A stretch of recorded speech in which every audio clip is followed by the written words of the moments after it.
Hello friends, welcome to brain trainer. ఈ వీడియోలో spoken English class అన్నమాట. ఈ వీడియో నేను పెట్టేసిన టైటిల్ అయితే.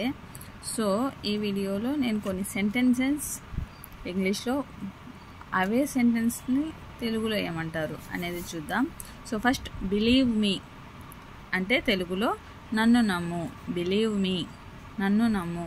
కాల్ మీ బ్యాక్, తిరిగి కాల్ చేయు. కాల్ మీ బ్యాక్, తిరిగి కాల్ చేయు. డూ మీ ఏ ఫేవర్, నాకో సాయం చెయ్యి. డూ మీ ఏ ఫేవర్, నాకో సాయం చెయ్యి. ఇక్కడ ఫేవర్ అంటే సాయం. ఐ డోంట్ మీన్ ఇట్, నా ఉద్దేశం కాదు. ఐ డోంట్ మీన్ ఇట్, నా ఉద్దేశం కాదు. యాజ్ సూన్ యాజ్ పాసిబుల్, వీలైనంత త్వరగా. ఐ డోంట్ అండర్స్టాండ్, నాకు అర్థం కాలేదు. అబ్సల్యూట్లీ నాట్, ఖచ్చితంగా కాదు. హౌ మచ్, ఎంత.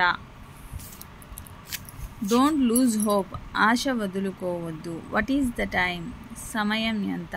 వాట్ ఈస్ ద టైమ్, సమయం ఎంత. ఐ కాంట్ సే, నేను చెప్పలేను. నో ఐడియా, ఆలోచన లేదు. వేకప్, నిద్ర లేవండి. గెట్ రెడీ, సిద్ధంగా ఉండండి. ఇట్స్ టూ లేట్, చాలా ఆలస్యం అయింది. హరీ అప్, త్వరగా. వై నాట్, ఎందుకు కాదు. హెల్ప్ అదర్స్, ఇతరులకు సహాయం చేయు. డోంట్ వరీ, చింతించకు. ప్రే టు గాడ్, దేవుణ్ణి ప్రార్థించండి.